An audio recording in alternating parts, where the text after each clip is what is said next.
Hello learners. In this video, we are going to learn about new concept about one of the function tool, that's filter function. Okay, in this video, we are going to learn about how to use a filter function and what is the advantage of using this particular filter function and its syntax. Right? Suppose so we are dealing with one problem here, saying we have the set. I can say a list of numbers. So it may be any number. So in this say, I want to extract only the positive values in the given in the particular list. So for that, I already wrote some code here saying, say extract positive number, a function, and we'll say we're creating one list, say only which stores only a positive numbers. Then I iterate over the list using a for loop, and I'm giving the one condition, say number greater than 0. So when I say positive number, it's a greater than 0, or I can say add the 0 also, greater than or equal to a 0. Okay. So I'm going to say after that I'll say I'm using append function. I'm going to add all those numbers to the positive number list. Okay. So when I print the result,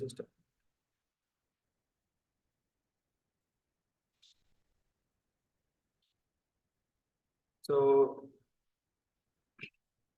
okay, I'm run the program. I'm going to run the program. So when I just will call the function.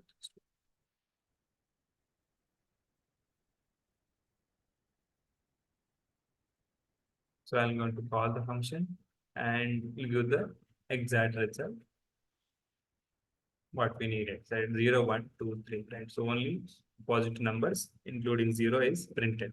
Right. In the same way, we can reduce this much line of code with the help of this filter function. Now, what exactly a filter function? Filter function will do, right? Now, general syntax of a filter function is, okay, so I have to use filter. Now, this filter function takes two arguments. One is a function, entire you can pass a function to that, and second one is the iterable, that may be any sequences. That means for each element of this particular iterable or sequences, each mapped with this particular function. And for each element, it will apply the given function, and it will print the list, or I can say it will store in that particular list format. Right. So when I say for example, if I use this particular function, right? Okay. So in this case, I'm using filter is positive comma numbers. Now what is the meaning? So I'm using is positive is a one function I already defined here. Say is positive. Now say return n greater than 0. This will take one argument and return true if n greater than 0. Okay. Whenever you'll get the positive number, that will be taken by this filter, and I'm going to convert that entire filter object to a list, so that it'll give the list of positive numbers. Okay. So I'll say it will take one function, and second one is number. Number is a list. So we have the numbers list. So I can directly pass to that. Okay. Within say 3 lines, we can get the same result. Okay, so we'll get the same result 0, 1, 2. Okay, because I have to use n greater than or equal to 0 here.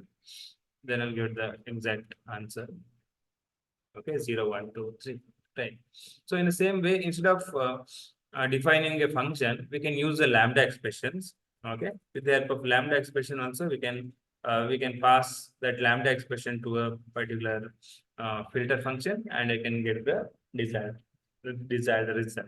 So I can say lambda n greater than 0. Okay, that means I'm going to filter only the positive number. Okay, so same procedure, and I'm going to pass a number here. Then I'll go to print the positive numbers. Okay, right. Now in this case also we'll get the same answer. Okay, just I'm going to print the list of numbers, which I'm not converted to a list.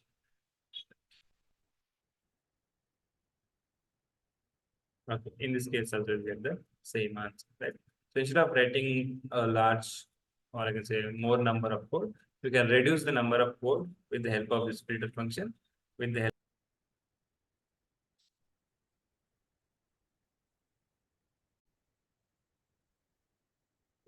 So this is the use of a filter function.